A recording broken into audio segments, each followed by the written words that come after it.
Welcome in, everyone, and welcome to the third edition of the Friday Night Football Showdown. I'm Blake Brannon, joined as always by Matt DiGregorio. Matt, we have a jam-packed show once again tonight. Sounds like we say that every week. Yeah, we mean it every week. It is, yeah. We're going to go Hancock all the way to Pascagoula, plus a couple road games from up north in the Pine Belt and beyond. But one of those north teams heading down to get a taste of the coast life tonight, and that brings us over to Milner Stadium to check in with the Gulfport Admirals. Gulfport welcoming in Madison Central here in Week 3. These teams have only met twice in 2013 and 14. Both of those went Madison Central's way. Jaguar defense standing tall early on. Big third down is shut down.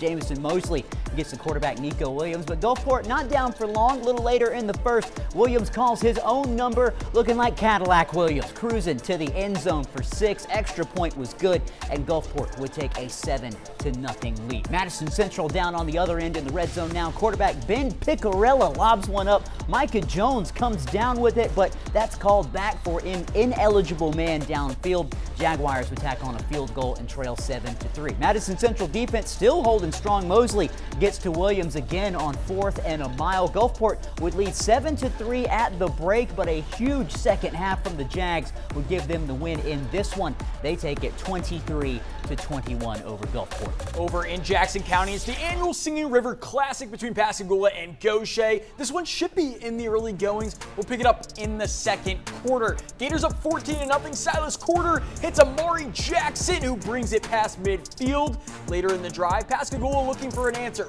Quarter on the move, loses the football, but he goes on to recover it. Nonetheless, the Panthers would turn it over on downs. Ensuing Gaucher drive, Kelvin Beavers rolling out of the pocket. He did that a ton in this one. Sets up his blocks ahead and takes it for the first down. The Gators trying to string together back-to-back wins. 4th down for the roadside. Beavers rolling around, looking for an option, elects to run it, but the Panthers defense comes up, rallies, gets a hit there, and then crunch. There it is. They turn it over on downs, but the ensuing play, Quarter gets picked off a pick 6 for DeAndreas High, who doesn't have to go far. He makes it 20-0 Gators. Gaucher looking like they're going to run away with the Singing River Classic as Jennifer Lopez knocks through the extra point. But Pascagoula has proven in the early goings that this team is just full of dogs, and Jackson again breaks numerous tackles and takes it down just shy of the red zone. Under a minute remaining in the half. Quarter connects with Corbin Freifogel to get the home side on the board, and they come all the way back to win it 28-27. Never over till it's over. Picayune also making a trip down this week to Warrior Stadium as D'Iberville welcomes in the Tide. Picayune doing what they do. Powerful running attack. We've seen it a lot on the toss. Nyquist Ratcliffe cuts it up and into the end zone. Maroon Tide taking a quick 7-0 lead. D'Iberville, a little trouble moving the ball, forced to punt. Stanford commit for Picayune. Chris Davis picks it up on the bounce, makes a couple of nice moves, but the Warriors would force a Davis fumble there at the end, and D'Iberville would recover the ball from there. Get the ball right back, but the Picayune defense doesn't allow the Warriors to keep that momentum rolling for very long. Florida commit Jamonta Waller on the rush combines to make the stop in the backfield. When Picayune gets the ball back, the Tide call on another one of their many running backs. Head coach Cody Stogner says they have a stable of them back there. Darrell Smith is off and running. Smith scores on the 41-yard touchdown run. Picayune led 28-0 at halftime. The Maroon Tide take this one big, 42-7. Picayune clearly frustrated from last week's loss. St. Stanislaus traveling across the state as they take on the Moss Point Tigers, who host the Rocks for their homecoming game. The Tigers seeking their first victory of the year as they get off to a hot start. Connor White rolls out of the pocket and finds Jaden Brown to give the home side the first down. Later in the opening drive, White hands it off to DeBoris Charles, lowers the shoulder and gets the first down just shy of the goal line. Ensuing play, deja vu.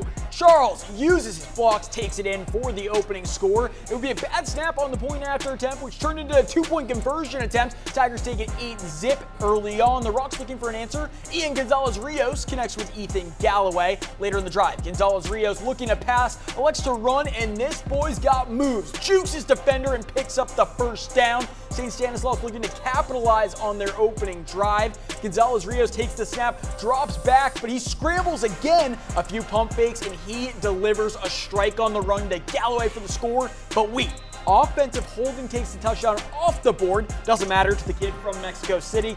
Next play, he takes off running, cuts inside and takes the entire defense out of the equation. He goes the distance and scores to make it a 2-point deficit, but in the end, Moss Point gets their first victory of the year. They win it 22-20. Down to the wire in that one. In the kill, the St. Martin Yellow Jackets, the Colony, heading over to the Hawks' Nest this evening. Hancock looking to start 3-0. St. Martin hoping to avoid an 0-3 start. Early first quarter, running back Zach Galung gets the handoff, finds a crease.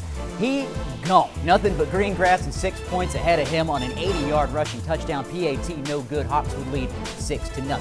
On the very next drive, there's the missed extra point. Special teams issues all night tonight for the Hancock. Not any on the offense, though. Quarterback Darrell White rushes into Hawk territory, gets the corner, and gets the first down, dragged out of bounds, but the drive would stall out from there. Hancock with the ball back, and the Hawks quarterback Dylan Moran drops back. He'd find Todd Dito right there in the middle of the field. That's a dime, and that's a touchdown. Extra point, no good once again, but Hancock would lead 12-0. Into the second quarter now. Moran dropping back once again, and another touchdown, another dime, this time to Neil Acker, puts them up 18-0.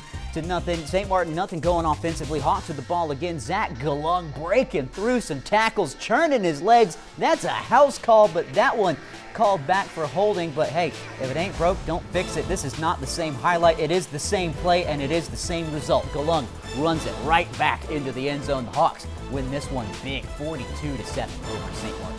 Wow, that was a big win there. Hancock 3-0. Now over in Long Beach, the Bearcats looking for the first win of their season, hosting Bay, who are also seeking their first victory. Both these teams certainly wanted it in this one. Pick it up in the second quarter. Xander Ladner hands it off to Jaden Allen, who then gives it to Benny Williams, and look at this trickery. Williams beats two defenders and houses it to put Bay up 39-21. Yes, you heard that right. Later in the frame, the Bearcats inch closer. Ladner picked off by S.J. Valentine, who brings it back to the house. This was one of the craziest first halves of the season, probably the craziest first half of the season so far. Williams gets the edge and breaks numerous tackles again, still in the first half, and the half would end 46-28 in favor of Bay, who eventually goes on to defeat the Bearcats 60-41. It's like a Big 12 game out there. That brings